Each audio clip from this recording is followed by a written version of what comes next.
ನಿಮಗೆ ಆ ಹುಲಿಯ ಕತೆ ಗೊತ್ತುಂಟ? ಹುಲಿ ಕತೆ ಹೇಳ್ತೀರಾ ಎಲ್ರಿಗೂ? ಆ ಹುಲಿ ಯಾವುದು? ಆ ಹೆಣ್ಣು ಹುಲಿನ ಗಂಡು ಹುಲಿನ ಒರಿಜಿನಲ್ ಹುಲಿನ ಯಾವುದು ಅಂದ್ರೆ ಆ ಹುಳ ಬಿಟ್ಬಿಟ್ಟಿದ್ದೀವಿ ನಾವು ಟ್ರೇಲರ್ ಅಲ್ಲೇ. ಏನನ್ನು ಬಿಟ್ಕೊಡದೆ ಅಲ್ಲಿ ಏನೋ ಹೇಳಿದ್ದಾರೆ. ಶೆಟ್ಟಿ ಸರ್ ಅಂತಂದಾಗ ಜನರಿಗೆ ಹ್ಯೂಜ್ ಎಕ್ಸ್ಪೆಕ್ಟೇಷನ್ ಇರುತ್ತೆ. ಸೊ ಹಾಗಾಗಿ ಅವರಿಂದಾನೇ ತಿರುವು ಪಡೆಯುತ್ತೆ cinema. Welcome to Janvi channel. ಇವತ್ತು ಜಾನ್ವಿ ಚಾನೆಲಲ್ಲಿ ಆದಿಪತ್ರದ ನಾಯಕ ನಟ, very handsome gentleman Rupesh Shetty ಅವರು ಇದ್ದಾರೆ. ಮಾತಾಡ್ಸೋಣ. ರೂಪೇಶ್ ಶೆಟ್ಟಿ ಅವರೇ, welcome to Janvi channel. Yes, Janvi ಅವರೇ ಹೇಳ್ತಿದ್ದಾರೆ ಜಾನ್ವಿ ಚಾನೆಲ್ಗೆ ವೆಲ್ಕಮ್ ಅಂತ. Thank you. ಮತ್ತೆ ಹೇಗಿದ್ದೀರಾ? ತುಂಬಾ ಚೆನ್ನಾಗಿದ್ದೀನಿ. ನೀವ್ ಹೇಗಿದ್ದೀರಾ? ನೋಡಕ್ ಸೂಪರ್ ಆಗಿದ್ದೀರಾ. ಹೇಗಿದ್ದೀರಾ ಅಂತ ನಾನು ಥ್ಯಾಂಕ್ ಯು. ತುಂಬಾ ಚೆನ್ನಾಗಿದ್ದೀನಿ. ಅದೇ ಅಧಿಪತ್ರದೇ ನಡೀತಾ ಇದೆಯಲ್ಲ, ಅದಕ್ಕೆ ಸ್ವಲ್ಪ ಖುಷಿ ಜಾಸ್ತಿ ಇದೆ. ನಿಮ್ ಜೊತೆಗೆ ಬೇರೆ ಲಾಂಚ್ ಆಗ್ತಾ ಇರೋದು ಇನ್ನೂ ಜಾಸ್ತಿ ಖುಷಿ. ಓಕೆ, ಹೇಳಿ, ಅಧಿಪತ್ರ ನಿಮ್ಗೆ ಒಪ್ಕೋಬೇಕು ಅಂತ ಅನ್ಸಿದ್ದೇನು? ಯಾವ ಅಂಶ ಇಷ್ಟ ಆಯ್ತು ನಿಮ್ಗೆ? ಒಂದೇನು ಅಂದರೆ, ನಾನು ಬಿಗ್ ಬಾಸ್ ಆದಮೇಲೆ ಒಂದು ಒಳ್ಳೆ ಕಥೆ ಬೇಕು ಅಂತ ಎಕ್ಸ್ಪೆಕ್ಟ್ ಮಾಡ್ತಾ ಇದ್ದೆ. ಸುಮ್ಮನೆ ಅಂದರೆ ನನಗೆ ಗೊತ್ತು, ನಾನು ಅಂದರೆ ಈಗ ಇರೋವಂಥ ಸ್ಟೇಜ್ಗೆ ತುಂಬಾ ಮಾಸ್ ಮಾಡಿದ್ರೆ ಜನ ಅಷ್ಟು ಬೇಗ ನೋಡೋದಕ್ಕೆ ಏನು ಕಾರಣಗಳಿಲ್ಲ. ಸೊ ಒಂದು ಕಥೆ ಇದ್ದರೆ ಡೆಫಿನೆಟ್ಲಿ ಜನರಿಗೂ ಖುಷಿ ಆಗುತ್ತೆ, ಒಂದು ಕಥೆಯ ಪಾತ್ರ ಆಗಿದ್ದಾನೆ ಇವನು ಅಂತ. ಸೊ ಅಂಥ ಒಂದು ಕತೆ ಕಾಯ್ತಾ ಇದ್ದೆ. ಸೊ ಚಯನ್ ಶೆಟ್ಟಿ ಅವರು ಬಂದು ಕತೆ ಹೇಳಿದಾಗ ಖುಷಿ ಆಯಿತು. ಆ ಕತೆ ಚೆನ್ನಾಗಿದೆ. ಇನ್ನೊಂದು ಅವರು ಪ್ರಿಪ್ರೇಷನ್ ತೋರಿಸಿದ್ರು, ಹೆಂಗೆಲ್ಲ ಸ್ಕೆಚಸ್ ಮಾಡಿದ್ದೀನಿ ಅದಿದೆಲ್ಲ. ಅವ್ರ ಮೇಲೆ ಅವಾಗ ಒಂದು ಸ್ವಲ್ಪ ನಂಬಿಕೆ ಬಂತು, ಇವರು ತುಂಬ ಸೀರಿಯಸ್ ಆಗಿದ್ದಾರೆ ಸಿನಿಮಾ ಬಗ್ಗೆ ಅಂತ. ಸೊ ಅದು ತುಂಬ ಇಂಪಾರ್ಟೆಂಟ್ ರೀಸನ್ ಅಂತ ಹೇಳ್ಬೋದು. ಓಕೆ, ಪೊಲೀಸ್ ಪಾತ್ರದಲ್ಲಿ ಫಸ್ಟ್ ಟೈಮಾ ನೀವು ಪೊಲೀಸ್ ಪಾತ್ರ? ಆ್ಯಕ್ಚುಲಿ ಒಂದು ತೆಲುಗುನಲ್ಲಿ ಮಾಡಿದ್ದೆ ನಾನು. ತೆಲುಗುನಲ್ಲಿ ಒಂದು ಕ್ಯಾರೆಕ್ಟರ್ ಮಾಡಿದ್ದೆ ನಾನು.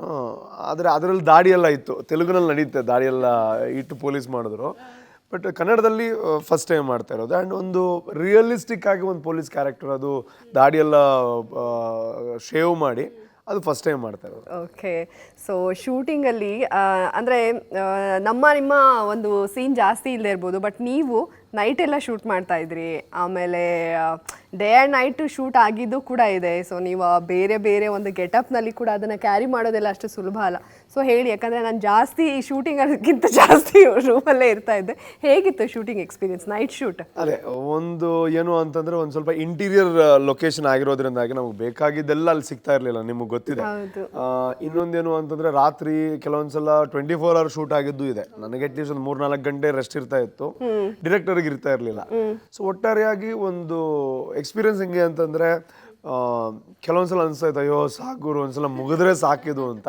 ಬಟ್ ಆ ಥರದ ಎಕ್ಸ್ಪೀರಿಯನ್ಸ್ಗಳಾದಾಗಲೇ ಒಂದು ಒಳ್ಳೆಯ ಸಿನಿಮಾ ಆಗೋದು. ಸೊ ಕಷ್ಟಪಟ್ಟಿದ್ದೀವಿ ಅನ್ನೋವಂಥ ಎಕ್ಸ್ಪೀರಿಯನ್ಸ್ಗಳಾಗಿದೆ. ಆದರೆ ಕಷ್ಟಪಡೋದು ಅದು ಕಾಮನ್ ಫ್ಯಾಕ್ಟರ್ ಸಿನಿಮಾದಲ್ಲಿ. ಇಷ್ಟ ಆಗುವಂತಹ ಒಂದು ಸಿನಿಮಾ ಆಗುತ್ತೆ ಅನ್ನೋವಂಥ ನಂಬಿಕೆ. Okay, so Feb 7th cinema release ಆಗ್ತಾ ಇದೆ. ಹೇಗೆ ಅನಿಸ್ತಾ ಇದೆ ಈ ಕ್ಷಣದಲ್ಲಿ ನಿಮಗೆ?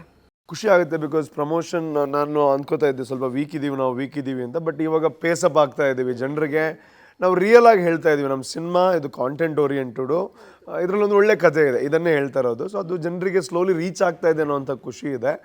ಆ್ಯಂಡ್ February 7th ಜನ ಬಂದು ಆಶೀರ್ವಾದ ಮಾಡ್ತಾರೆ ಅನ್ನೋಂತಹ ನಂಬಿಕೆನೂ ಇದೆ. ಓಕೆ, ಸೊ ನೀವು ಟ್ರೈಲರ್ ನೋಡಿದಾಗ ಏನು ಅನ್ನಿಸ್ತು? ನೀವು ರಿಲೀಸ್ ಟೈಮಲ್ಲಿ ನೋಡಿದ್ದ ಅಥವಾ ಮುಂಚೆನೇ ನಿಮಗೆ ತೋರಿಸಿದ್ರ? ಟ್ರೈಲರ್ ಆ್ಯಕ್ಚುಲಿ ಮುಂಚೆ ಒಂದು ಸಲ ಒಂದು ಕಟ್ ತೋರಿಸಿದ್ರು ನನಗೆ. ಆವಾಗ ನಾನು ಸ್ವಲ್ಪ ಕರೆಕ್ಷನ್ಸ್ ಎಲ್ಲ ಹೇಳಿದ್ದೆ. ಆ್ಯಂಡ್ ಮೊನ್ನೆ ನಾನು ಫೈನಲ್ ಆದಮೇಲೆ ನೋಡಿದ್ದು ಟ್ರೈಲರು. ಸೊ ನನಗೆ ತುಂಬ ಖುಷಿ ಅನ್ನಿಸ್ತು. ಬಿಕಾಸ್ ಆ ಕಟ್ಸ್ ಇರ್ಬೋದು, ಬೀಜನ್ ನನಗೆ ತುಂಬ ಲೈಕ್ ಆಯಿತು. ಆ್ಯಂಡ್ ಏನನ್ನು ಬಿಟ್ಕೊಡದೆ ಅಲ್ಲಿ ಏನೋ ಹೇಳಿದ್ದಾರೆ ಡೈರೆಕ್ಟ್ರು, ಅದು ತುಂಬ ಇಷ್ಟ ಆಯ್ತು. ಹೌದು. ಸೊ ಆ ಹುಲಿ ಕತೆ ಹೇಳ್ತೀರಾ ಎಲ್ರಿಗೂ? ಆ ಹುಲಿ ಯಾವುದು? ಆ ಹೆಣ್ಣು ಹುಲಿನ ಗಂಡು ಹುಲಿನ ಒರಿಜಿನಲ್ ಹುಲಿನ ಯಾವುದು ಅಂದರೆ ಆ ಹುಳ ಬಿಟ್ಬಿಟ್ಟಿದ್ದೀವಿ ನಾವು ಟ್ರೇಲರಲ್ಲೇ. ಸೊ ಆ ಖುಷಿ ಇದ್ದೇ ಇದೆ. ನನಗೂ ಟ್ರೇಲರು ಎಲ್ಲರೂ ನೋಡಿ ಈಗಲೂ ಅಷ್ಟೇ ಫೋನ್ ಮಾಡಿ ಹೇಳ್ತಾ ಇದ್ದಾರೆ ತುಂಬ ಚೆನ್ನಾಗಿದೆ, ತುಂಬ ಚೆನ್ನಾಗಿದೆ ಅಂತ. ಸೊ Feb 7th ಇದೇ ಆಶೀರ್ವಾದ ಜನ ಮಾಡ್ತಾರೆ ಅನ್ನೋ ನಂಬಿಕೆ ಅಂತೂ ನನಗಿದೆ. ಸೊ ಹೇಳಿ, ನೀವು ಈ ಸಿನಿಮಾ ಜೊತೆಗೆ ಜೈ ಫುಲ್ ಹೈಪಲ್ಲಿ ಇದ್ದೀರಾ. ಸುನೀಲ್ ಶೆಟ್ಟಿ ಅವ್ರನ್ನ ಕರೆಸಿರೋದು ತುಳು ಸಿನಿಮಾಗೆ ಅದೆಲ್ಲ ಸುಲಭ ಅಲ್ಲ. ಯಾಕಂದರೆ ಅವರು ದೊಡ್ಡ ಸೂಪರ್ ಸ್ಟಾರು. ತುಳು ಸಿನಿಮಾ ಕರೆಸಿದ್ರೆ ಅದೊಂದು ರೆಕಾರ್ಡ್. ಆ ರೆಕಾರ್ಡ್ ನೀವು ಮಾಡಿದ್ದೀರಾ ಇವಾಗ. ಸೊ ಅದ್ರ ಬಗ್ಗೆ ಎಷ್ಟು ಖುಷಿ ಇದೆ? ಆ ಸಿನಿಮಾ ಕಂಪ್ಲೀಟ್ ಆಯ್ತಾ? ಅದು ಜೈ ಸಿನಿಮಾ 95% ಕಂಪ್ಲೀಟ್ ಆಯ್ತು. ಇನ್ನು ಓನ್ಲಿ ಸಾಂಗ್ಸ್ ಪೆಂಡಿಂಗ್ ಇರೋವಂಥದ್ದು. ಸೊ ಅದೇ ಸುನಿಲ್ ಶೆಟ್ಟಿ ಸರ್ ಬಂದಿದ್ದಾರೆ ಅಂತಂದರೆ ಅದು ನನ್ನ ಒಂದು ದೊಡ್ಡ ಭಾಗ್ಯ ಅಂತ ಅಂದ್ಕೋತೀನಿ. ಆ್ಯಂಡ್ ನಮ್ಮ ಒಂದು ತುಳು ಸಿನಿಮಾ ರಂಗಕ್ಕೆ ಒಂದು ದೊಡ್ಡ ಬೂಸ್ಟ್ ಅದು ನನಗೆ ಮಾತ್ರ ಹೆಲ್ಪ್ ಅಲ್ಲ, ಅದರಿಂದ ಇಡೀ ಸಿನಿಮಾ ರಂಗಕ್ಕೆ ಹೆಲ್ಪ್ ಆಗುತ್ತೆ. ಸೊ ಅಂಥ ಒಂದು ದೊಡ್ಡ ವ್ಯಕ್ತಿತ್ವ, ಒಂದು ಒಳ್ಳೆ ಮನಸ್ಸಿಂದ ಬಂದರು. ಸೊ ನನ್ನನ್ನು ನಂಬಿದ್ರು. ಸೊ ನನ್ನ ಸಿನಿಮಾ ಮಾಡಬೇಕು ಅಂತಂದರೆ ಆ ನಂಬಿಕೆ ಇತ್ತು ಅವ್ರಿಗೆ, ಏನೋ ಒಂದು ಮಾಡ್ತಾನೆ ಇವನು ಅಂತ. ಸೊ ಖುಷಿ ಏನು ಅಂತಂದರೆ ಹಿ like the way I worked. ಅವ್ರಿಗೆ ಇಷ್ಟ ಆಯಿತು ನಾನೇನು ಕೆಲಸ ಮಾಡಿದೆ, ಅದು ಇಂಪಾರ್ಟೆಂಟ್ ನನಗೆ. ಆ್ಯಂಡ್ ಜನರು ಏನು ಸುನಿಲ್ ಶೆಟ್ಟಿ ಸರ್ ಅಂತಂದಾಗ ಜನರಿಗೆ ಹ್ಯೂಜ್ ಎಕ್ಸ್ಪೆಕ್ಟೇಷನ್ ಇರುತ್ತೆ. ಸುಮ್ಮನೆ ಅವ್ರನ್ನ ಕರ್ಕೊಂಬಂದು ಹಂಗೆ ಬಂದು ಹಂಗೆ ಹೋಗೋಕ್ಕಾಗಲ್ಲ, ಏನೋ ಒಂದು ಮಜಾ ಬೇಕು ಸಿನಿಮಾದಲ್ಲಿ. ನನಗೆ ಅದು ಅಚೀವ್ ಆಗಿದೆನೋ ಅಂತ ನಂಬಿಕೆ ಇದೆ. ಸೊ ಜನರು ಥಿಯೇಟ್ರಲ್ಲಿ ಬಂದಾಗ ಡೆಫಿನೆಟ್ಲಿ ಒಂದು ಕರೆಕ್ಟ್ ಟೈಮಲ್ಲಿ ಬಂದಿದ್ದಾರೆ ಸುನಿಲ್ ಶೆಟ್ಟಿ ಅವರು ಸಿನಿಮಾದಲ್ಲಿ ಅನ್ನೋಂಥದ್ದು ಅನಿಸುತ್ತೆ. ಆದಷ್ಟು ಬೇಗ ರಿಲೀಸ್ ಆಗುತ್ತೆ ಅದು ಕೂಡ. ಸೊ ಅವ್ರು ಏನು ಕ್ಯಾರೆಕ್ಟರ್ ಮಾಡಿದ್ದಾರೆ ಅಂತ ಕೇಳ್ಬೋದಾ? ಕ್ಯಾರೆಕ್ಟರ್ ಅವರ ಕ್ಯಾರೆಕ್ಟರ್ ಅವ್ರು ಮಾಡ್ತಿದ್ದಾರೆ. ಹಂಗಂದ್ರೆ ಸುನಿಲ್ ಶೆಟ್ಟಿ ಅಷ್ಟು ಹೇಳಿದ್ರೆ ಸಾಕು, ಎಲ್ಲ ಹೇಳಿದ್ರೆ ಹೆಂಗೆ ಬಟ್ ಒಂದು ಕರೆಕ್ಟ್ ಟೈಮಲ್ಲಿ ಒಂದು ಸಿನಿಮಾ ಒಂದು ಕನ್ಫ್ಯೂಷನ್ ಸ್ಟೇಜಲ್ಲಿ ಹೋಗ್ತಾ ಇರುತ್ತೆ. ಆವಾಗ ಅವ್ರು ಬಂದಾಗ ಒಂದು ರೀತಿನಲ್ಲಿ ಕನ್ಕ್ಲೂಷನ್ ಕಡೆಗೆ ಹೋಗುತ್ತೆ. ಸೊ ಹಾಗಾಗಿ ಅವರಿಂದಾನೇ ತಿರುವು ಪಡೆಯುತ್ತೆ ಸಿನಿಮಾ. ಆ್ಯಂಡ್ ಅವರು ಕ್ಯಾಮಿಯೋ ಅಂತ ಹೇಳಕ್ಕೆ ಇಷ್ಟಪಡಲ್ಲ, ಅವರೊಂದು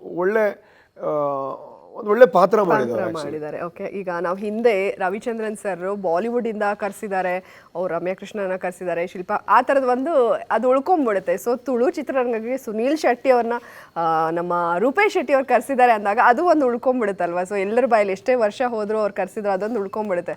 ಸೊ ಅದ್ರ ಬಗ್ಗೆ ಎಷ್ಟು ಖುಷಿ. ಅದೇ ನಾನು ಹೇಳಿದೆ ಅಲ್ವಾ, ಅಂದರೆ ಸುನೀಲ್ ಶೆಟ್ಟಿ ಅವ್ರನ್ನ ತುಂಬ ಜನ ಟ್ರೈ ಮಾಡಿದ್ದಾರೆ. ಬಟ್ ಅವ್ರಿಗೊಂದು ಇದೆ, ನನಗೆ ಹಿಂಗಾದರೆ ನಾನು ಮಾಡ್ತೀನಿ ಅಂತ. ಬಿಕಾಸ್ ಅವರು ಇವಾಗಂತೂ ಮತ್ತೆ ಬ್ಯುಸಿ ಇದ್ದಾರೆ, 3-4 ಸಿನಿಮಾ ಬ್ಯಾಕ್ ಟು ಬ್ಯಾಕ್ ಮಾಡ್ತಿದ್ದಾರೆ ಹಿಂದಿನಲ್ಲಿ. ಸೊ ಅವ್ರನ್ನ ನಾನು ಕರೆಸಿದ್ದೀನಿ ಅಂತ ಹೇಳೋದಕ್ಕಿಂತನೂ ಅವರು ತುಳು ಸಿನಿಮಾ ಮಾಡಬೇಕು ಅಂತ ಇಂಟ್ರೆಸ್ಟೆಡ್ ಇದ್ದರು. ಯಾವಾಗಾದರೂ ಒಂದಿನ ನನ್ನನ್ನು ಚೂಸ್ ಮಾಡಿದ್ರು, ಈವನ್ ಸಿನಿಮಾ ಮಾಡ್ಬೋದು ಅಂತ ಚೂಸ್ ಮಾಡಿದ್ರು. ಸೊ ನಾನು ಲಕ್ಕಿ ಅಂತ ಅಂದ್ಕೋತೀನಿ. ಹೆಂಗಾಯ್ತು ಅಪ್ರೋಚ್ ಎಲ್ಲ? ಅಂದರೆ ನಾನು ಆ್ಯಕ್ಚುಲಿ ಒಂದು ಪ್ರೊಡ್ಯೂಸರ್ ಒಂದು ಮೀಟಿಂಗ್ ಅರೇಂಜ್ ಮಾಡಿದ್ರು ಅವ್ರ ಫ್ರೆಂಡ್ ಥ್ರೂ. ಸೊ ನನಗೆ ಯಾವ ಕ್ಲೋಸ್ ಪರಿಚಯನೂ ಇರಲಿಲ್ಲ. ಸೊ ಅವ್ರಿಗೆ ಗೊತ್ತಿರಲಿಲ್ಲ ನಾನು ಏನಕ್ಕೆ ಬಂದಿದ್ದೀನಿ ಅಂತ. ಹೋದ್ಮೇಲೆ ಅವರು ಯಾರು ಅಪಾಯಿಂಟ್ಮೆಂಟ್ ತೆಗೆಸ್ಕೊಟ್ಟಿದ್ರು, ಅವ್ರು ಹೇಳಿದ್ರು ಹಿಂಗೆ ಒಂದು ಸಿನಿಮಾ ಮಾಡ್ತಿದ್ದಾನೆ, ಸೊ ನಿಮ್ಮ ನಿಮ್ಮದೊಂದು ಒಂದು ಡೇಟ್ಸ್ ಬೇಕಂತೆ, ಮಾಡ್ಬೋದಾ ಹಿಂಗೆ ಅಂತ. ಅವ್ರು ಅಷ್ಟೊಂದು ಮೈಂಡ್ ಮಾಡಿಲ್ಲ. ಅಂದರೆ ಸಡನ್ನಾಗಿ ಹೋಗಿ ಸಿನಿಮಾ ಮಾತಾಡೋರು ಅವ್ರು ಏನು ಅಂತ ಉತ್ತರ ಕೊಡ್ತಾರೆ. ಅವ್ರು ಅಂದರು ನಾನು ಸುಮ್ಮನೆ ಮಾಡಿದ್ರು ನನ್ನಿಂದ ಏನೋ ಆಗಬೇಕು ಸಿನಿಮಾಗೆ, ಪ್ಲಸ್ ನಾನು ಊರಿಗೇನಾದರೂ ಒಂದು ಒಳ್ಳೆ ಮೆಸೇಜ್ ಕೊಡೋ ಪಾತ್ರ ಆದರೆ ನಾನು ಮೇ ಬಿ ಥಿಂಕ್ ಮಾಡ್ಬೋದು ಅಂತ. ಸೊ ನಾನು ಗ್ಯಾಪಲ್ಲಿ ಒಂದು 5 ನಿಮಿಷ ಸಿಕ್ಕಿದ್ದು ನನಗೆ ಮಾತಾಡೋದಕ್ಕೆ ಸಿನಿಮಾ ಬಗ್ಗೆ. ನಾನು ಕತೆ ಹೇಳಿದೆ ಅವ್ರಿಗೆ, ಅವ್ರು ಇಂಟ್ರೆಸ್ಟೆಡ್ ಆದ್ರು. ಊರಿನ ಬಗ್ಗೆ ಒಂದು ಕತೆ ಇದೆ ಅಂದರೆ ನನಗೊಂದು ಸ್ವಲ್ಪ ಓಕೆ ಅಂತ ಅಂದರು. ಅವ್ರ ಕ್ಯಾರೆಕ್ಟರ್ ಏನು ಅಂತ ಕೇಳಿದ್ರು. ನಾನು ಹೇಳಿದೆ ಹಿಂಗೆ ಲೈಟಾಗಿ ಹೇಳಿದೆ, ಒಂದು 2 ದಿನ ಕೊಡಿ ಸರ್, ನಾನು ಡೀಟೇಲಾಗಿ ಹೇಳ್ತೀನಿ ನಿಮಗೆ ಅಂತ. ಸೊ ಅವ್ರಿಗೆ ನಾನು ಇನ್ನೂ ರೆಡಿ ಆಗಿ ಅವ್ರ ಕ್ಯಾರೆಕ್ಟರ್ ಹೇಳಿದೆ. ದೆನ್ ಈ ಸೆಡ್ ಇದಾದರೆ ನಾನು ಮಾಡ್ಬೋದು ಅಂತ. ಆಮೇಲೆ ಇಟ್ಸ್ ಅ ಲಾಂಗ್ ವೆಯ್ಟ್, ತುಂಬ ತಿಂಗಳು ಕಾಯಬೇಕಾಯ್ತು ನಾನು ಅವ್ರ ಡೇಟ್ಗೆ. ಫೈನಲಿ ಡೇಟ್ ಕೊಟ್ಟರು, ಸೂಪರ್ ಆಗಾಯ್ತು. ಸೊ ಆದಷ್ಟು ಬೇಗ ಅದು ರಿಲೀಸ್ ಆಗುತ್ತೆ. ಜೈ ಸೂಪರ್ ಬಿಡಿ. ನಿಮ್ಮ ಆಲ್ರೆಡಿ ಸರ್ಕಸ್ಸು ಗಿರ್ಗಿಟ್ಲೆ ಅದಕ್ಕೆಲ್ಲ ಜೈ ಅಂದಿದ್ದಾಗಿದೆ. ಈ ಜೈ ಸಿನಿಮಾಗಂತೂ ಜೈ ಅಂದೇ ಬಿಡ್ತಾರೆ. ಅದೇ ನಂಬಿಕೆ. ಸೊ ಇವಾಗ ಇನ್ನೊಂದು ಇಂಪಾರ್ಟೆಂಟ್ ಪ್ರಶ್ನೆ ರೂಪೇಶ್ ಶೆಟ್ಟಿ ಅವರು, ಇದು ಸ್ವಲ್ಪ ಸೀರಿಯಸ್ ಪ್ರಶ್ನೆ. ನಿಮ್ಮ ಸಾನಿಯಾ ಮದುವೆ ಯಾವಾಗ?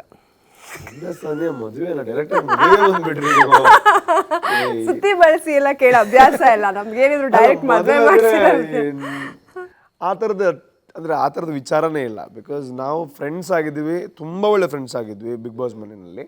ಹೊರಗೆ ಬಂದಾದ್ಮೇಲೂ ತುಂಬ ಒಳ್ಳೆ ಫ್ರೆಂಡ್ಸೇ. ಈಗಲೂ ನಾವು ಕಾಲ್ ಮಾಡ್ತೀವಿ, ಮಾತಾಡ್ತೀವಿ. ಮೊನ್ನೆ ಅವ್ರ ಬರ್ಡೇ ಇದ್ದಾಗ ನಾನು ಊರಿಂದ ಅವರ ರಿಲೀಸ್ ಇದ್ದಾಗ ನಾನು ಬರ್ಡೇ ದಿನವೂ ಬಂದಿದ್ದೀನಿ ಊರಿಂದ. ಸೊ ಆ ಥರ ಎಫರ್ಟ್ಸ್ ಎಲ್ಲ ಇದ್ದೇ ಇರುತ್ತೆ. ಬಿಕಾಸ್ ಫ್ರೆಂಡ್ ಅಂದಮೇಲೆ ಫ್ರೆಂಡೇ. ಆದರೆ ಅದು ಮದುವೆ ತನಕ ಹೋಗೋವಂಥ ಫ್ರೆಂಡ್ಶಿಪ್ ಅಲ್ಲ ಅನ್ನೋವಂಥದ್ದು ಆ ಕ್ಲಾರಿಟಿ ಇದೆ ನಮಗೆ. ಸೊ ಆ ಥರದ್ದು ಯಾವುದೂ ಇಲ್ಲ. ಆ್ಯಂಡ್ ಒಳ್ಳೆ ಫ್ರೆಂಡ್ಸ್ ಆಗೇ ಇರ್ತೀವಿ. ಆ್ಯಂಡ್ ಹೊರಗೆ ಬಂದಮೇಲೆ ಅವ್ರ ಕೆಲಸದಲ್ಲಿ ಬ್ಯುಸಿ ಇದ್ದಾರೆ, ನಾನು ನನ್ನ ಕೆಲಸದಲ್ಲಿ ಬ್ಯುಸಿ ಇದ್ದೀನಿ. ಮಧ್ಯೆ ಯಾವಾಗಾದ್ರೂ ಒಂದ್ಸಲ ಫೋನ್ ಮಾಡಿ ಮಾತಾಡ್ತೀವಿ, ಯಾವಾಗಾದರೂ ಸಿಗ್ತೀವಿ. ಸೊ ಇಟ್ಸ್ ಅ ಪ್ಯೂರ್ ಫ್ರೆಂಡ್ಶಿಪ್ಪಲ್ಲಿ ಮದುವೆ ನನಗೆ ಡೌಟ್ ಇದೆ. ಹೌದಾ? ನಿಮಗೆ ಡೌಟ್ ಇದೆ, ಬಟ್ ನೋಡಿದವ್ರಿಗೆ ಇಬ್ಬರು ತುಂಬ ಚೆನ್ನಾಗಿದ್ದಾರೆ ನೋಡೋಕ್ಕೆ, ಒಳ್ಳೆ ಕ್ಯೂಟ್ ಪೇರು. ಹಾಗಾದರೆ ನಿಮ್ಮಿಬ್ರು ಮಧ್ಯೆ ಲವ್ ಆಗಲೇ ಇಲ್ವಾ? ಇಬ್ರಿಗೂ ಆಗಲಿಲ್ವಾ? ಇಬ್ಬರಲ್ಲಿ ಒಬ್ರಿಗೂ ಆಗಿಲ್ವಾ? ಅಥವಾ ತುಂಬ ಅದನ್ನು ಮೆಚೋರ್ಡ್ ಆಗಿ ಕ್ಯಾರಿ ಮಾಡಿ ಎಲ್ಲರ ಮುಂದೆ ಫ್ರೆಂಡ್ಸ್ ಅಂದ್ಕೊಂಡು ಆಮೇಲೆ ಫುಲ್ ಲಗ್ನ ಪತ್ರಿಕೆ ಕೊಟ್ಬಿಡೋದು? ಇಲ್ಲ, ಟು ಬಿ ಹಾನೆಸ್ಟ್, ಅಂದರೆ ನಾವು ಆ ಥರ ಕನೆಕ್ಷನಲ್ಲಿ ಇಲ್ಲ ಸದ್ಯಕ್ಕೆ. ಅಂದರೆ ಅವರು ಆ ಥರ ಇದ್ದರೆ ಅಂದರೆ ಡೈಲಿ ಕನ್ವರ್ಸೇಷನ್ಸ್ ಬೇಕು, ಡೈಲಿ ನಾವು ಮೀಟ್ ಆಗ್ತಾ ಇರಬೇಕು, ಆ ಥರ ಎಲ್ಲ ಏನೂ ಇಲ್ಲ. ಸೊ ಫ್ರೆಂಡ್ಸ್ ಅಂತಂದರೆ ಆ ಜೆನ್ಯೂನ್ ಆಗಿರೋವಂಥ ಫ್ರೆಂಡ್ಶಿಪ್ ಇದೆ. ಒಳಗಡೆನೂ ಇದ್ದಿದ್ದು ಜೆನ್ಯೂನ್ ಆಗಿರೋ ಫ್ರೆಂಡ್ಶಿಪ್ಪು. ಬಿಕಾಸ್ ಬಿಗ್ ಬಾಸ್ ಮನೆ ಒಳಗಡೆ ಹೋದಾಗ ನೀವು ಮೇ ಬಿ ನೆಕ್ಸ್ಟ್ ಸೀಸನ್ ಹೋಗ್ಬೋದು, ಆವಾಗ ನಿಮ್ಗೆ ಅರ್ಥ ಆಗುತ್ತೆ. ಒಳಗಡೆ ಯಾರೋ ಒಂದು ಬೇಕೇ ಆಗುತ್ತೆ ನಮಗೆ. ಆ್ಯಂಡ್ ಒಂದು ಒಳ್ಳೆ ಕನೆಕ್ಷನ್ ಸಿಕ್ಕಿದ್ರೆ ಅದೊಂದು ತುಂಬ ದೊಡ್ಡ ಲೆವೆಲ್ ಆಫ್ ಗಿಫ್ಟ್ ಅಂತ ನಮ್ಗೆ ಅನಿಸುತ್ತೆ. ಆ್ಯಂಡ್ ಹೊರಗಡೆ ಬಂದಾಗ ಆ ಫ್ರೆಂಡ್ಶಿಪ್ ಹಾಗೆ ಇರುತ್ತೆ. ಅದರ ಒಳಗಡೆ ಕಂಡಿದ್ದು ಅದು ಲವ್ವೇ ಅಂತ ಹೇಳೋಕ್ಕಾಗಲ್ಲ. ಒಳಗಡೆ ಒಂದು ಒಳ್ಳೆ ಫ್ರೆಂಡ್ಶಿಪ್ಪು ಕೂಡ ನಿಮಗೆ ಲವ್ ಥರ ಕಾಣ್ಬೋದು, ಆದರೆ ಅದು ಫ್ರೆಂಡ್ಶಿಪ್ ಅಷ್ಟೇ. ಲವ್ ಅಂತಂದರೆ ಅದೊಂದು ಕಮಿಟ್ಮೆಂಟ್ ಅಲ್ವಾ, ಅಥವಾ ಅದಕ್ಕೆ ನೆಕ್ಸ್ಟ್ ಸ್ಟೇಜಸ್ಗಳಿರುತ್ತೆ. ಫ್ರೆಂಡ್ಶಿಪ್ಗೆ ಸ್ಟೇಜಸ್ ಏನು ಇರಲ್ಲ, ಅದು ಎಷ್ಟು ವರ್ಷ ಆದರೂ ಅದು ಹಂಗೆ ಇರುತ್ತೆ. ಫ್ರೆಂಡ್ಶಿಪ್ ಆದ್ಮೇಲೆ ಲವ್ ಕೂಡ ಆಗ್ಬೋದು, ಅದು ಗೊತ್ತಿಲ್ಲ. ಅದಾದ್ರೂ ಒಳ್ಳೆ ಪ್ರಶ್ನೆ. ಒಳ್ಳೆ ಪ್ರಶ್ನೆನಾ? ಅದಾದ್ರೂ ಒಳ್ಳೆ ಪ್ರಶ್ನೆ. ಅದೇ ಫ್ರೆಂಡ್ಶಿಪ್ ಆದ್ಮೇಲೆ ಲವ್ ಆಗ್ಬೋದು, ಆಗೋ ಚಾನ್ಸಸ್ ಇದೆ ಅಂತ ಹೇಳ್ತಾ ಇದ್ದಾರೆ. ಈಗ ಆಗಿಲ್ಲ, ಲವ್ ಇಲ್ಲ ಅನ್ನೋದು ಸತ್ಯ. ಲವ್ ಇಲ್ಲ ಅನ್ನೋದು ಸತ್ಯ, ಆಗಬಹುದು ಅನ್ನೋದು ಕೂಡ ಅದು ಹೇಳಕ್ ಯಾರ ಕೈಯಲ್ಲಿದೆ ಗೊತ್ತಿಲ್ಲ ಅಲ್ವಾ. ಓಕೆ, ಸೊ ಬಿಗ್ ಬಾಸ್ ಇಂದ ಬಂದ್ಮೇಲೆ ನೀವು ಟಾಸ್ಕ್ಗಳನ್ನೇ ಆಡಿರ್ಲಿಲ್ಲ. ಸೊ ನಾನೊಂದು ಟಾಸ್ಕ್ ಆಡಿಸ್ತೀನಿ ಇವಾಗ ನಿಮಗೆ. ಅಧಿಪತ್ರ ಸಿನಿಮಾದ ಬಗ್ಗೆ ನೀವು ನಿಮ್ಮ ಮಂಗಳೂರು ಕನ್ನಡದಲ್ಲಿ ಮಾತಾಡ್ತಾ ಇರಬೇಕು. ಮತ್ತೆ ಕರ್ನಾಟಕ ನನ್ನ ಭಾಷೆನೇ ಗೊತ್ತಿಲ್ಲ, ಟ್ರೈ ಮಾಡ್ತೀನಿ. ಆಮೇಲೆ ಆ ಉತ್ತರ ಕರ್ನಾಟಕದವ್ರು ಬೈಬಾರ್ದು, ಏನೇನೋ ಮಾತಾಡ್ತೀನಿ ನೀವು. ಇಲ್ಲ ಬಿಡಿ, ಪ್ರೀತಿಯಿಂದ ಅವರು ಎಲ್ಲ ಸ್ವೀಕರಿಸ್ತಾರೆ, ತಪ್ಪಾದ್ರೂ ಪರವಾಗಿಲ್ಲ. ನಿಮ್ಮ ಸಮಯ ಈಗ ಶುರುವಾಗಿದೆ. ಅಧಿಪತ್ರ ಸಿನಿಮಾ ಎಂತಂದರೆ ಒಂದು ಪೊಲೀಸ್ ಅಧಿಕಾರಿಯ ಪಾತ್ರ ಆಯಿತಾ. ಸೊ ತುಂಬ ಎಂಜಾಯ್ ಮಾಡಿದ್ದೇನೆ ಶೂಟಿಂಗ್ ಆಗುವಾಗ. ಅದರ ಜೊತೆಗೆ ಜಾನ್ವಿ ಅವರು ಹೀರೋಯಿನ್ ಆಗಿ ಆ್ಯಕ್ಟ್ ಮಾಡಿದ್ದಾರೆ. ಒಂದು ಒಳ್ಳೆ ಎಕ್ಸ್ಪೀರಿಯನ್ಸ್ ಆಗಿದೆ. ಒಂದು ನಮ್ಮ ಒಂದು ತುಳುನಾಡಿನ ಆಚಾರ ವಿಚಾರ ಎಲ್ಲ ಉಂಟು ಇದರಲ್ಲಿ. ಯಪ್ಪ ಏನಂದರೆ ಒಂದು ಅದ್ಭುತವಾಗಿರುವಂಥ ಸಿನಿಮಾ ಮಾಡೀನ್ರಿ ನಾನು. ನಮ್ಮ ಡೈರೆಕ್ಟ್ರು ಚಾಯನ್ ಶೆಟ್ಟಿ ಅಂತಾರಿ, ಹೀರೋಯಿನ್ ಆಗಿದ್ದಾರೆ ಜಾನ್ವಿ ರೀ. ತುಂಬ ಛಲವಾಗಿ ಮೂಡಿ ಬಂದಿದ್ದೀರಿ. ನಾಡಿದ್ದು ಫೆಬ್ರವರಿ 7ಕ್ಕೆ ಸಿನಿಮಾ ರಿಲೀಸ್ ಆಗ್ತೈತೆ. ಸೊ ನೋಡಿ, ವಿಷಯದಾದ ಬಣ್ಣ ಅಧಿಪತ್ರ ಎಲ್ಲ 7 ತಾರೀಕಿಗೆ ಫೆಬ್ರವರಿ 7ಕ್ಕೆ ರಿಲೀಸ್ ಆವೊಂದುಂಡು. ಒಂಜಿ ಎಡ್ಡ ಕಥೆ ಉಪ್ಪುನಂಚಿನ ಒಂಜಿ ಸಿಂಪಲ್ ಆದ ಪನ್ಪುನಂಚಿನ ಒಂಜಿ ಸಿನಿಮಾ ಒಂದು. ಅದನ್ನು ನೋಡಿ ಎಂಜಾಯ್ ಮಾಡ್ಬೋದು ಖಂಡಿತ. ಎಂಥದಕ್ಕೆ ಅಂದರೆ ನಮ್ಮ ಊರಿನ ಕಥೆ ಅಲ್ವಾ, ಅದರಲ್ಲಿ ಆಟಿಗಳೆಂಜ ಉಂಟು, ಅದರ ಜೊತೆಗೆ ನಮ್ಮ ಊರಿನ ತುಂಬ ಕಲಾವಿದರಿದ್ದಾರೆ. ಹಾಗಾಗಿ ನಿಮಗೆ ಸಿನಿಮಾ ನೋಡಿದಾಗ ಒಂದು ಊರಿನ ಆಚಾರಗಳು ವಿಚಾರಗಳು ಎಲ್ಲ ನೆನಪಾಗ್ತೈತಿ. ಅದ್ರ ಜೊತೆ ಇವಾಗ ಜಾನ್ವಿ ಅವ್ರು ಏನು ಪಾತ್ರ ಮಾಡ್ಯಾರ ತುಂಬ ಚಲೋ ಐತೆ ರೀ. ಸೊ ಅವ್ರ ರಿಯಲ್ ಲೈಫಲ್ಲಿ ಏನು ಮಾಡ್ಯಾರ ಅದನ್ನೇ ಮೂವಿನಲ್ಲೂ ಮಾಡ್ಯಾರ. ಸೊ ಹಂಗಾಗಿ ನಿಮಗೆ ಅವರ ಏನೋ ಪರ್ಫಾರ್ಮೆನ್ಸ್ ಇದೆ ತುಂಬ ಇಷ್ಟ ಆಗ್ತೈತಿ ರೀ. ಅಂಚಾದ್ರೆ ಈತ ನನ್ನ ಪಾತ್ರನ ಮುಗಿಪುನ ಅಂಚಿ ಏಪ ಎತ್ತನೊಂದು ಕಾತೊಂದು ಕುಲ್ಲೊಂದಿಲ್ಲ ನಮ್ಮ ಅಂಚಾದು ಜಾನ್ವಿ ಒಂಜುಮೇಟ್ ಕಿರ್ಮೊಂದುಲ್ಲೇರು ಉಮಿಲ್ ಉಣ್ಣುಮೂಲು. ಸೊ ಉಮಿಲ್ದ ಪೆಟ್ಟು ಒಂಜುಮೇಟ್ ಆರೇ ಈ ಸಿನಿಮಾದ ಹೀರೋಯಿನ್ ಅಂಚಾದು ಮುಗಿಬುಗ ಸೂಪರಾಗಿ ಮಾಡಿದ್ರಿ. ಅದು ಇಲ್ಲ, ನೀವು ಹೇಳಿದ್ ನನ್ಗೆ ಅರ್ಥ ಆಯ್ತು. ಸ್ವಲ್ಪ ನನ್ನ ಬಗ್ಗೆ ಹೇಳುವಾಗ ಹಂಗೆ ಬಿಟ್ಟಿದ್ದೆ, ಸ್ವಲ್ಪ ಕೇಳಿಸ್ಕೊಳ್ಳೋಕೆ ಖುಷಿ ಆಗ್ತಾ ಇತ್ತು. ಇಲ್ಲ ತುಂಬಾ ಚೆನ್ನಾಗಿ ಮಾಡಿದ್ರಿ ಟಾಸ್ಕ್ ಅಲ್ಲಿ. ಬಿಗ್ ಬಾಸ್ ಗೆದ್ದಿರೋರು, ಎಂತೆಂತ ಟಾಸ್ಕ್ಗಳನ್ನ ಮಾಡಿರೋರು. ಹೌದು, ಕಿಚ್ಚನ್ನ ಚಪ್ಪಾಳೆ ನಿಮ್ಗೆ. ಎಂತೆಂತ ಟಾಸ್ಕ್ ಮಾಡಿರೋರು, ಇದೆಲ್ಲ ನಿಮ್ಗೆ ಯಾವ ಲೆಕ್ಕ ಇದೆ? ಇಲ್ಲ ರೂಪೇಶ್ ಅವರೇ, ತುಂಬ ಖುಷಿ ಆಯಿತು. ನೀವು ಒಂಥರ jovial person, gentleman, down to earth. Actually ಈ ಫಸ್ಟ್ ಸಿನಿಮಾದಲ್ಲಿ ನಿಮ್ಮ ಜೊತೆಗೆ ನಾನು ಸಿನಿಮಾ ಮಾಡಿರೋದು ನನಗೆ ತುಂಬಾ ಖುಷಿ. ಯಾಕಂದರೆ ನೀವು ಆಲ್ರೆಡಿ ಪ್ರೂವ್ಡ್ ಆರ್ಟಿಸ್ಟು, ತುಳುನಲ್ಲಿ ಸ್ಟಾರು. ಸೊ ನಿಮ್ಮ ಜೊತೆಗೆ ಕೆಲಸ ಮಾಡೋಕ್ಕೆ ಅವಕಾಶ ಸಿಕ್ಕಿದ್ದು ನನಗೆ ತುಂಬ ಖುಷಿ ಇದೆ. Thank you very much. ನಿಮಗೂ ಥ್ಯಾಂಕ್ ಯು. ಬಿಕಾಸ್ ನೀವು ಆ್ಯಂಕರಿಂಗ್ ಮಾಡ್ತಿರುವಾಗಲೇ ಅನ್ಕೋತಾ ಇದ್ದೆ ಇವ್ರಿಗೇನಕ್ಕೆ ಟ್ರೈ ಮಾಡ್ಬೋದು ಆ್ಯಕ್ಟಿಂಗಲ್ಲಿ ಅಂತ. ಸೊ ನನ್ನ ಸಿನಿಮಾದಲ್ಲಿ ನೀವು ಮಾಡ್ತಾ ಇರೋದು ತುಂಬ ಖುಷಿ. ಆ್ಯಂಡ್ ನಿಮ್ಮ ಏನು ಲೈಫ್ ಗ್ರಾಫ್ ಇದೆ, ನಿಮ್ಮ ಏನು ಸ್ಟ್ರಗಲ್ ಇದೆ, ಆದರೂ ನೀವು ಚಾಲೆಂಜ್ ತಗೊಂಡು ಮುಂದೆ ಹೋಗ್ತೀರಾ. ತುಂಬ ಒಂದು ಪಾಸಿಟಿವ್ ವಿಚಾರ, ತುಂಬ ಜನರಿಗೆ ಅದೊಂದು ಒಂದು ರೀತಿಯಲ್ಲಿ ಒಂದು ಮೋಟಿವೇಟಿಂಗ್ ವಿಚಾರ ಅದು. ಆ್ಯಂಡ್ ನಿಮಗೆ ಇನ್ನಷ್ಟು ಸಿನಿಮಾಗಳು ಸಿಗಲಿ. ಖಂಡಿತ ಹೇಳೋಕ್ಕಾಗಲ್ಲ, ನಿಮಗೊಂದು ಸೂಟ್ ಆಗೋ ಪಾತ್ರ ಆದರೆ ಏನಕ್ಕೆ ಹೇಳಲ್ಲ ನಾನು. ಒಳ್ಳೇದಾಗಲಿ, all the very best. Thank you very much. ನಿಮಗೂ ಅಷ್ಟೇ ಫೆಬ್ 7 ಸೂಪರ್ ಡೂಪರ್ ಹಿಟ್ ಆಗಲಿ ನಮ್ಮ ಸಿನಿಮಾ. ಸೊ ಸಿನಿಮಾನ ಥಿಯೇಟ್ರಿಗೆ ಬಂದು ನೋಡಿ. ಕೊನೆಗೆ ನಮ್ಮ ಜಾನ್ವಿ ಚಾನಲ್ ಮೂಲಕ ಹೇಳ್ಬಿಡಿ ವೀಕ್ಷಕರಿಗೆ. ಜಾನ್ವಿ ಚಾನಲ್ ನೋಡ್ತಾ ಇರೋಂತಹ ಎಲ್ಲರಿಗೂ ದಯವಿಟ್ಟು ನಾಡಿದ್ದು ಫೆಬ್ರವರಿ 7ಕ್ಕೆ ಸಿನಿಮಾ ನೋಡಿ. ಒಂದು ಮೊದಲ ಕಾರಣ ಜಾನ್ವಿ ಅವರಿದ್ದಾರೆ, ಇನ್ನೊಂದು ಕಾರಣ ಒಂದು ಒಳ್ಳೆ ಕಥೆ ಇರೋವಂಥ ಸಿನಿಮಾ ಅಧಿಪತ್ರ ಫೆಬ್ರವರಿ 7ಕ್ಕೆ ರಿಲೀಸ್ ಆಗ್ತಾ ಇದೆ, ನೋಡಿ. ಆ್ಯಂಡ್ ಅಲ್ಲೊಂದು ಬೆಲ್ ಇದೆ ಅಲ್ವಾ, ಅದನ್ನು ಒತ್ತಿ. ಓಕೆ, ಈಗ ಹೇಳ್ಬಿಡಿ ವಿತ್ ಲವ್. ಹಂಗೆ ಸಣ್ಣದು ಅಷ್ಟೇ. ಥ್ಯಾಂಕ್ ಯು ರೂಪೇಶ್ ಅವರೇ, ಥ್ಯಾಂಕ್ಸ್ ಅಲ್ಲ. ನಿಮಗೆ ಹುಲಿಯ ಕತೆ ಗೊತ್ತುಂಟ? ಹುಲಿ ಕತೆ ಹೇಳ್ತೀರಾ ಎಲ್ರಿಗೂ? ಆ ಹುಲಿ ಯಾವುದು? ಆ ಹೆಣ್ಣು ಹುಲಿನ, ಗಂಡು ಹುಲಿನ, ಒರಿಜಿನಲ್ ಹುಲಿನ ಯಾವುದು? ಅಂದ್ರೆ ಆ ಹುಳ ಬಿಟ್ಬಿಟ್ಟಿದ್ದೀವಿ ನಾವು ಟ್ರೇಲರ್ ಅಲ್ಲೇ. ಏನನ್ನು ಬಿಟ್ಕೊಡದೆ ಅಲ್ಲಿ ಏನೋ ಹೇಳಿದ್ದಾರೆ ಚಿಟ್ಟಿ ಸರ್ ಅಂತಂದಾಗ ಜನರಿಗೆ ಹ್ಯೂಜ್ ಎಕ್ಸ್ಪೆಕ್ಟೇಷನ್ ಇರುತ್ತೆ. ಸೊ ಹಾಗಾಗಿ ಅವರಿಂದಾನೇ ತಿರುವು ಪಡೆಯುತ್ತೆ ಸಿನಿಮಾ.